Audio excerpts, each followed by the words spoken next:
இந்த பதிவு எதுக்காகனா, சிவகங்கை திருபுவனத்தில் நடந்த அந்த சம்பவம் உங்களுக்கு எல்லாத்துக்குமே தெரியும். அந்த அஜித்குமார்ங்கிற இளைஞர் இப்போ உயிரோடு இல்லை. ஒரு நபரை அடித்து கொள்ளக்கூடிய அளவுக்கு ஒருத்தருக்கு என்ன வருதுன்னா, எந்த அளவுக்கு அவங்க மனிதாபிமானமற்ற செயலில் செஞ்சுருக்காங்கங்கிறது உங்களுக்கு எல்லாத்துக்குமே புரியும். ஒரு எடுத்துக்காட்டுக்கு கொஞ்ச நாளைக்கு முன்னாடி ஒரு சம்பவம் நடந்துச்சு. ஒரு 11 வயசு பொண்ணை கேங் ரேப் பண்ணாங்கன்னு சொல்லி. அந்த சம்பவத்தில் இது மாதிரி ஒரு இன்சிடெண்ட் நடந்திருந்தால் கூட ஒரு சட்டப்படி குற்றம்னாலும் ஒரு சாமானியனா ஆமாயா அவனுக்கு ஒரு பொண்ணு இருந்திருக்கும், அதை நினச்சி கூட கோவத்தில் அடிச்சிருக்கலாம், இது மாதிரி சம்பவம் நடந்திருக்கலாங்கிற மாதிரி நம்ம ஏற்றுக்கலாம். இந்த மாதிரி இடத்துல அந்த பையன் குற்றவாளியும் கிடையாது, விக்டிமாக ஒரு விசாரணைக்கு கூட்டு போன பையனை இந்த அளவுக்கு அடித்து கொண்டிருக்காங்கன்னா அவங்களோட மனநிலை எந்த மாதிரி இருக்கும்? என்னை பொறுத்த வரைக்கும் ஒரு மனுஷனை சக மனுஷனை இந்த மாதிரி அடிக்கிறதுங்கிறது இயல்பான நிலையில் நடக்கிறதுக்கான பாசிபிலிட்டிஸே கிடையாது. மேபி அவங்க 6 பேரும் போதையில் இருந்துறதுக்கான பாசிபிலிட்டிஸ் இருக்குது. ஏன்னா தண்ணியிலே மறந்து ஒருத்தன் இருக்கும்போது தான் இந்த மாதிரி கொலவெறி தாக்குதல் நடத்துறதுக்கான பாசிபிலிட்டிஸே இருக்குது.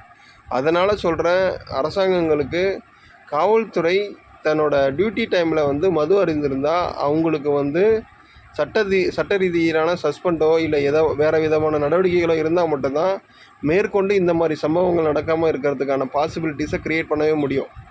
அரசாங்கங்களை எல்லா விதத்துலையும் குறை சொல்லிக்கிட்டே இருக்கலாம். இதுக்கும் ஆளுங்கட்சியில் உள்ள கூட்டணி கட்சி தலைவர்கள் பேசுகிறத கேட்கும்போது ஏற்றுக்கவே முடியாத நிலையில் தான் இருக்குது. இதுக்கும் எதிர்க்கட்சி தலைவர் ஐயா எடப்பாடியார் தான் காரணங்கிற மாதிரி சொல்கிறாங்க. என்ன தான் உங்களோட அரசியல்னு எனக்கு தெரியவே தெரில. இது மட்டும் இல்லாமல் பார்த்தீங்கன்னா, இந்த போன ஆட்சியில் இந்த சாத்தான்குளம் சம்பவத்தில் நடந்தப்போ இந்த சினிமா துறையில் எல்லாமே வரிசை கட்டி வந்தாங்க, நீதி வேண்டும் நீதி வேண்டும்னு. இப்போவும் கேளுங்க, அதில் மாற்றுக்கிறது கிடையாது. ஏன் இப்போ மட்டும் உங்கள் வாயில் பிளாஸ்டிக் வச்சு அடைச்சிட்டாங்கன்னா என்ன? இந்த பணத்துக்காகவும் ஒருத்தருக்கு ஜால்ரா அடிக்கவும் நீங்கள் செய்கிற சம்பவம் இருக்குல்ல, உங்களை ரசிகர்களும் சரி, உங்களோட சாமானிய மக்களும் சரி உங்களை வெறுத்துருவாங்க.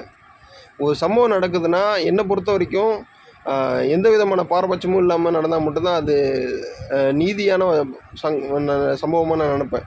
இப்போ உள்ள சம்பவம் எப்படி இருக்குன்னா, அந்த இடத்துல ஒரு விஷயத்துக்கு கேட்குறவங்கள்ட்ட ஒரு அரசியல்வாதி பையனோ இல்லை பணம் படைத்தவனோட பையனோ இருந்தால் இந்த சம்பவம் நடந்திருக்குமா? வாய்ப்பே கிடையாது. இங்கே நீதிங்கிறது, காவல்துறையோட நீதிங்கிறது பணம் படைத்தவர்களுக்கும் அரசியல்வாதிகளுக்கும் ஒரு மாதிரியும் சாமானியனுக்கு ஒரு மாதிரி நடக்குது. இந்த சம்பவம் நடக்காமல் இருக்கணும்னா பாரபட்சம் இல்லாமல் எல்லாருக்கும் சம நீதி இருந்தால் மட்டும்தான் நடக்காமல் இருக்கிறதுக்கான பாசிபிலிட்டிஸ் இருக்குது. முடிஞ்ச அளவுக்கு நல்ல எண்ணங்களை வச்சு நல்ல சமுதாயம் உருவாக்குறதுக்கான பாசிபிலிட்டிஸை க்ரியேட் பண்ணுங்கள். நன்றி, வணக்கம்.